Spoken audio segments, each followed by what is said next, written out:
मित्रांनो नमस्कार. डिजिटल डीजी यूट्यूब चॅनलमध्ये तुमचं सगळ्यांचं हार्दिक स्वागत आहे. मित्रांनो आजच्या व्हिडिओमध्ये आपण जाणून घेणार आहोत की ऊस या पिकाची नोंदणी मोबाईल ॲप्लिकेशनद्वारे कशी करावी लागते. मित्रांनो अनेक शेतकरी बांधवांना त्यांच्या ऊस या पिकाची नोंदणी करण्यासाठी साखर कारखान्याकडे खेटे मारावे लागतात.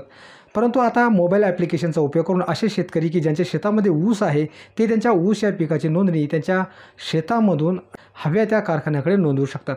मित्रांनो हे ॲप्लिकेशन इन्स्टॉल कसं करावं, या ॲप्लिकेशनचा उपयोग कसा करावा या संदर्भातील संपूर्ण डिटेलमध्ये माहिती आपण या व्हिडिओमध्ये जाणून घेणार आहोत.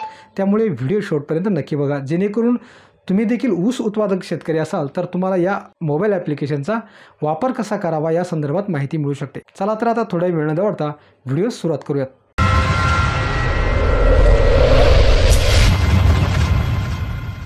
तर मित्रांनो आपण या व्हिडिओमध्ये जाणून घेणार आहोत की मोबाईल ॲप्लिकेशनद्वारे आपल्या शेतातील ऊसाची नोंदणी कशी करावी. सगळ्यात अगोदर ही महाऊस नोंदणी ॲप्लिकेशन तुमच्या मोबाईलमध्ये इन्स्टॉल करून घ्या. ह्या ॲप्लिकेशनची डाउनलोडिंग लिंक या व्हिडिओच्या डिस्क्रिप्शन बॉक्समध्ये देण्यात आली आहे.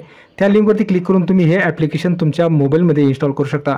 तुम्ही जर ऊसाचे उत्पादन घेत असाल तर तुमच्यासाठी हे ॲप्लिकेशन खूप महत्त्वाचं ठरणार आहे. महाराष्ट्रातील हव्या त्या कारखान्यास तुम्ही तुमच्या शेतातील ऊसाची नोंदणी करू शकता. ही प्रोसेस कशी असते, हे ॲप्लिकेशन वापरावं कसं या संदर्भातील सविस्तर माहिती आपण या व्हिडिओमध्ये जाणून घेणार आहोत. मित्रांनो व्हिडिओ पुढे सुरू करण्यापूर्वी आपणास विनंती आहे की आपण अजूनही आमचे यूट्यूब चॅनल डिजिटल डीजी सबस्क्राईब केले नसेल तर लाल रंगाचे बटन दाबून चॅनल सबस्क्राईब करा. सोबत बेल आयकॉन म्हणजेच घंटीचे बटन दाबा, जेणेकरून आम्ही अपलोड केलेल्या व्हिडिओची सूचना सगळ्यात अगोदर तुम्हाला मिळू शकेल. तर मित्रांनो जसे तुम्ही हे ॲप्लिकेशन ओपन कराल तर या ठिकाणी तुम्ही बघू शकता की साखर आयुक्तालय महाराष्ट्र शासन, महाराष्ट्र राज्य ऊस उत्पादक शेतकरी व ऊस नोंदणी या ठिकाणी काही सूचना दिलेल्या आहेत. महाराष्ट्र राज्यातील ऊस उत्पादक शेतकरी आपल्याकडील चालू हंगामातील ऊस क्षेत्राची माहिती नोंदवण्यासाठी येथे क्लिक करा. म्हणजे या ठिकाणी एक बटन दिलेलं आहे, ऊस क्षेत्राची माहिती भरा. हे जे पर्पल कलरचं जे बटन आहे त्यावरती युजरला किंवा शेतकऱ्याला क्लिक करायचं आहे, टच करायचं आहे. जसे तुम्ही या बटनावरती टच कराल तर एक फॉर्म तुमच्या मोबाईलच्या स्क्रीनवरती ओपन होईल. तो फॉर्म अशा प्रकारचा असेल. ऊस क्षेत्र नोंद करायच्या शेतकऱ्याची माहिती या ठिकाणी मोबाईल नंबर टाकायचा आहे, शेतकऱ्याला त्याचा आधार क्रमांक टाकायचा आहे, त्यांचे पहिले नाव, मधले नाव आणि आडनाव ही संपूर्ण माहिती या ठिकाणी टाईप करायची आहे.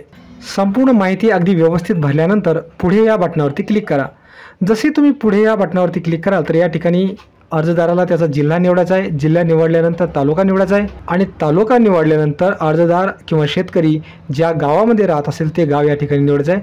गाव निवडल्यानंतर सर्वात शेवटी गट नंबर म्हणजे सर्वे नंबर या ठिकाणी टाकायचा आहे आणि सर्वात शेवटी जे पर्पल कलरचं बटन आहे पुढे त्यावरती टच करायचं आहे. जसं ही युजर पुढे या बटनावरती क्लिक करतील किंवा शेतकरी पुढे या बटनावरती टच करतील त्यानंतर परत एकदा ऊस लागवडीची माहिती अशा प्रकारचा एक फॉर्म तुमच्या मोबाईल स्क्रीनवरती ओपन होईल. या ठिकाणी लागवडीचे प्रकार निवडायचा आहे. लागवडीच्या प्रकारमध्ये हंगाम प्रकार, लागवड प्रकार निवडा. यासाठी आड साली, पूर्व हंगामी, सुरू किंवा खोडवा या पर्यायापैकी एक पर्याय या ठिकाणी निवडायचा आहे. हा पर्याय निवडल्यानंतर दुसरा जो ऑप्शन आहे तो आहे ऊसाची जात निवडा. जसे तुम्ही या चौकटीवरती क्लिक कराल या ठिकाणी ऊसाच्या विविध जाती तुम्हाला दिसतील, त्यापैकी एक जात या ठिकाणी ऊसाची निवडायची आहे. त्यानंतर ज्या दिवशी या ऊसाची लागवड केली तो लागवड दिनांक या ठिकाणी निवडायचा आहे आणि किती क्षेत्रावर ऊस लागवड केला ते क्षेत्र या ठिकाणी गुंठ्यामध्ये तुम्हाला टाकायचं आहे. ही संपूर्ण माहिती भरल्यानंतर पुढे या पर्यायावरती क्लिक करा. आता या ठिकाणी साखर कारखाना शेतकऱ्याला निवडायचा आहे की हा तुमचा जो ऊस आहे तो कोणत्या साखर कारखान्यास शेतकरी देऊ इच्छित आहे. या पर्यायावरती क्लिक केल्यानंतर साखर कारखान्यांची यादी तुम्हाला या ठिकाणी दिसेल. तुम्हाला ज्या साखर कारखान्यास तुमचा ऊस द्यायचा आहे, पाठवायचा आहे तो साखर कारखाना या ठिकाणून निवडा. या ठिकाणी दोन पर्याय दिलेले आहेत. एक आहे साखर कारखान्याचे नाव 1, साखर कारखान्याचे नाव 2 आणि साखर कारखान्याचे नाव 3.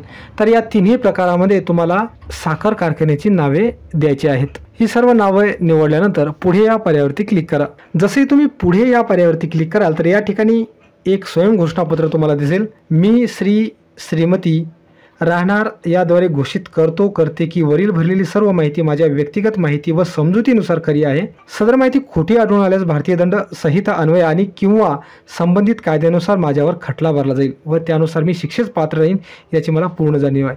हे स्वयं घोषणापत्र या ठिकाणी वाचून घ्या आणि त्यानंतर ऊस क्षेत्राची माहिती नोंदवा या पर्यायावरती क्लिक करा किंवा टच करा. या ठिकाणी एक मेसेज तुम्हाला येईल. आपण सादर केलेली ऊस क्षेत्राची माहिती आपण निवड केलेल्या साखर कारखान्याला कळवली आहे. सदर साखर कारखाने आपणास संपर्क साधतील. तर अशा पद्धतीने तुम्ही तुमच्या शेतातील ऊस मोबाईल ॲप्लिकेशनचा उपयोग करून नोंदणी करू शकता, हव्या त्या कारखान्यास नोंदणी करू शकता. तर मित्रांनो या व्हिडिओमध्ये आपण जाणून घेतलेलं आहे की कशा पद्धतीनं महाऊस नोंदणी या मोबाईल ॲप्लिकेशनचा उपयोग करून ऊसाची नोंद अगदी घरी बसून करता येते. धन्यवाद.